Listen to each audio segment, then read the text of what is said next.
Muito bem, pessoal, dando prosseguimento ao nosso curso de História de Mato Grosso, hoje nós iremos analisar a economia mato-grossense após a Guerra da Tríplice Aliança.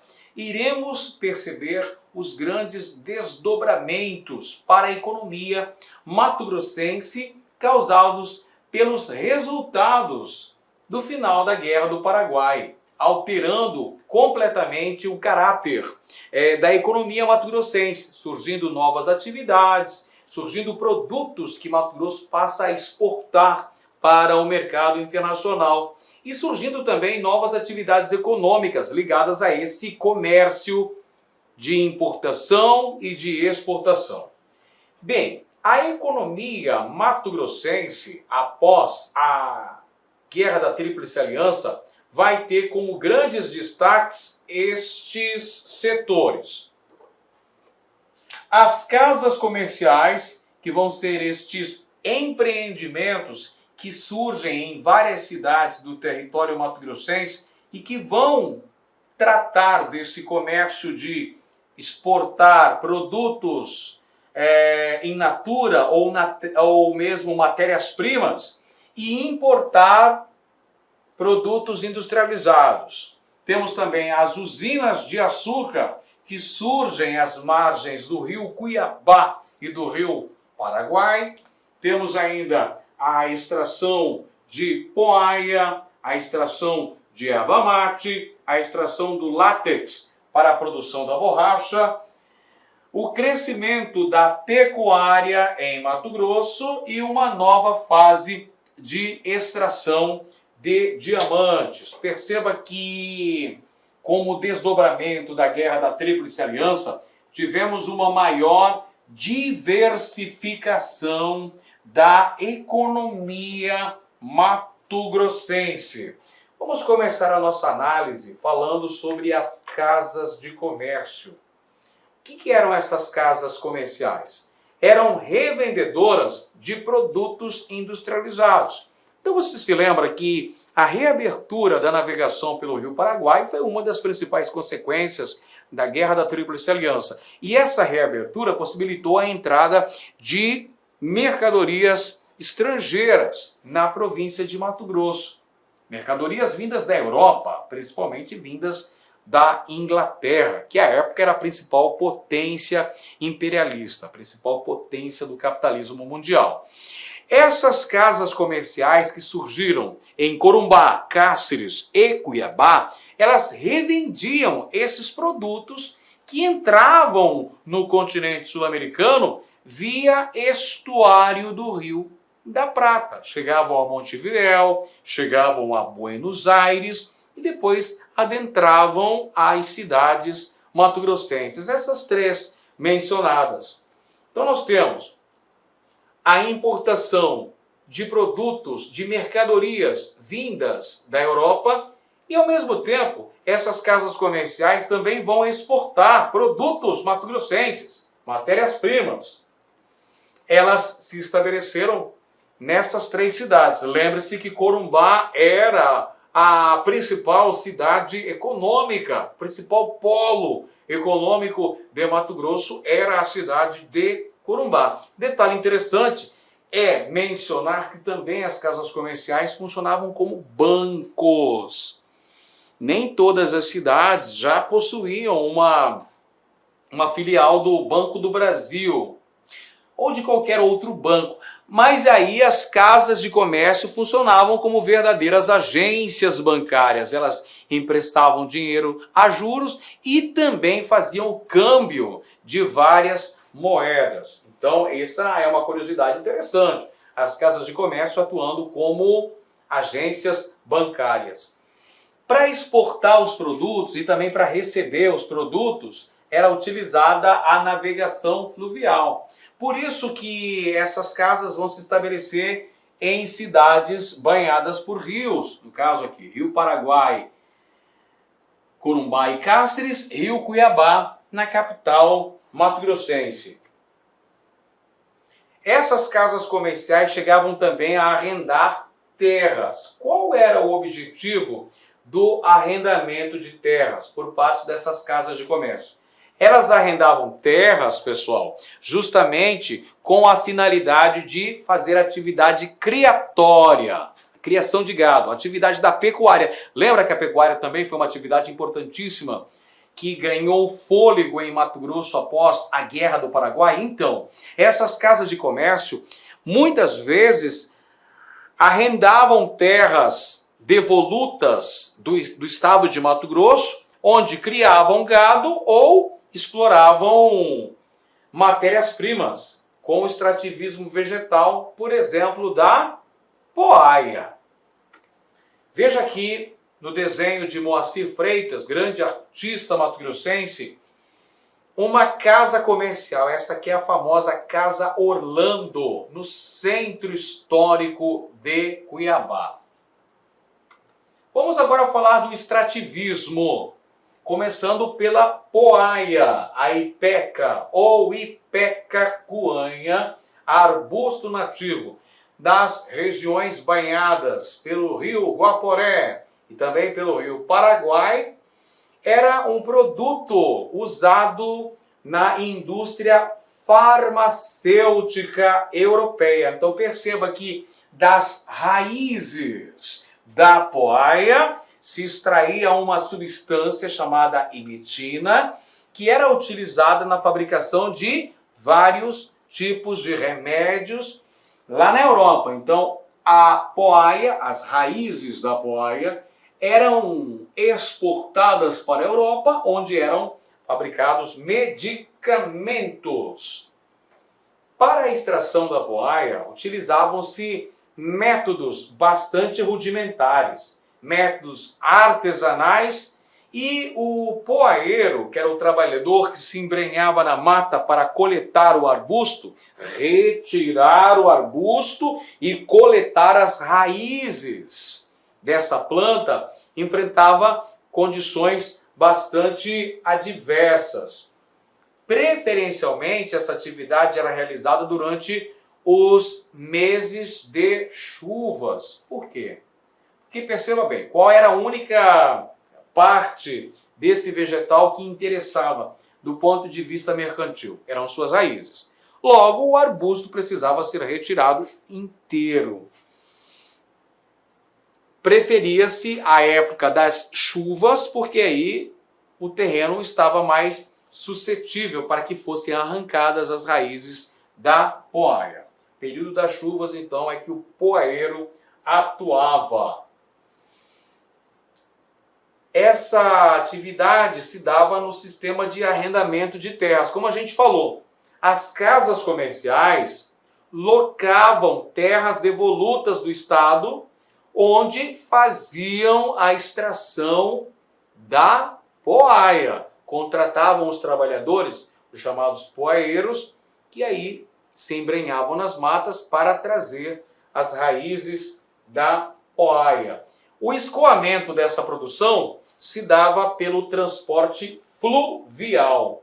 E essa atividade entrou em decadência na década de 40, por conta do surgimento da indústria farmacêutica no Brasil.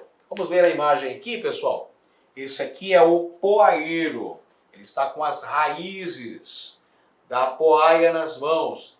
Das raízes se extraía uma substância chamada imetina, usada na fabricação de remédios. E aqui no mapa nós temos a área de exploração da poaia no final do século XIX e início do século XX. Nós temos a área dos rios Guaporé e Paraguai também, pessoal. Note que nós temos um núcleo urbano, uma cidade que surgiu em decorrência da exploração de poaia. Cidade de Barra do Bugres surgiu por conta da extração da poaia. Essa área verde aqui, entre Vila Bela, Barra do Bugres, proximidades de Cáceres, se deu a extração vegetal desse produto. Vamos agora falar sobre outro produto do extrativismo vegetal mato-grossense, a erva mate. A erva mate foi uma atividade econômica muito importante e contribuiu inclusive para o surgimento de uma fabulosa empresa chamada Companhia Mate Laranjeira, que detinha um monopólio sobre a extração da erva mate em terras mato-grossenses. A erva mate era extraída em bosques nativos localizados na porção sul da então província de Mato Grosso, depois estado de Mato Grosso. Corresponde ao atual território sul-mato-grossense. Essa extração possuía uma grande importância na economia local, surgindo na década de 1890 uma importantíssima empresa que tinha o monopólio sobre a extração de erva mate aqui em Mato Grosso. É a Companhia Mate Laranjeira, que tinha capital argentino, tinha participação de capital argentino. Laranjeira, Mendes e Companhia. Esse Mendes aqui é do Francisco Mendes, empresário argentino que se associou a essa companhia para exportar a erva mate para os mercados platinos. Veja só que detalhe interessante. Os rendimentos da Companhia Mate Laranjeira chegavam a ser 6 vezes maior do que o rendimento do estado de Mato Grosso. Perceba aqui, moçada, o poderio econômico que tinha a Companhia Mate Laranjeira. Tanto é que os historiadores costumam dizer que a Companhia Mate Laranjeira era um estado dentro do estado de Mato Grosso, porque os seus rendimentos eram muito maiores. Essa companhia chegava inclusive a emprestar dinheiro para o estado de Mato Grosso. Tamanho era o seu poderio econômico.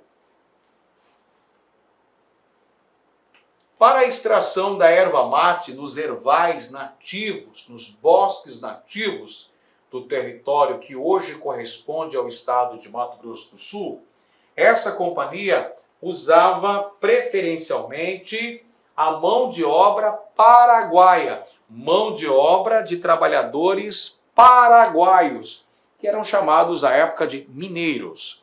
Esses paraguaios eram recrutados pela Companhia Mate Laranjeira porque já eram mais hábeis na extração da erva mate, porque a erva mate é uma planta nativa dessa região de fronteira, tríplice fronteira aí, Brasil, Argentina e Paraguai. Vamos para o mapa aqui, pessoal. Olha aqui, no mapa nós temos a área de exploração da erva mate entre o final do século XIX e o início do século XX. Perceba aqui em laranja a área de fronteira com o Paraguai, onde nós tivemos a extração da erva mate pela Companhia Mate Laranjeira. Temos aqui as cidades relacionadas à expansão da erva mate. Várias cidades, olha só. Porto Murtinho, Bela Vista, Itaporã, Dourados, Ponta Porã e Amambai. São cidades que tinham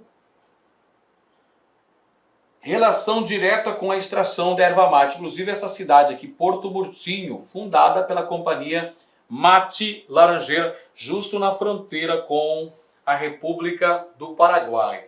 E aqui do lado nós temos aqui um cartaz da Companhia Mate Laranjeira, produtos da Companhia Mate Laranjeira. Porque, veja, essa companhia exportava para Buenos Aires, para Assunção, Vila Concepción, Rio de Janeiro, né? Olha só, a produção aqui, então não ficava só no território mato-grossense, era mandado para outras áreas do Brasil e até mesmo para os mercados platinos.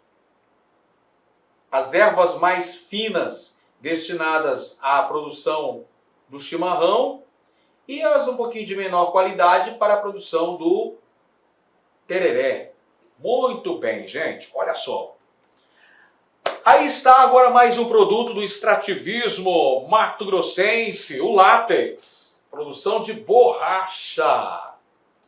O látex aqui em Mato Grosso era extraído de duas árvores, da seringueira e da mangabeira. Olha só, detalhe importantíssimo. O látex extraído de duas árvores mato-grossenses.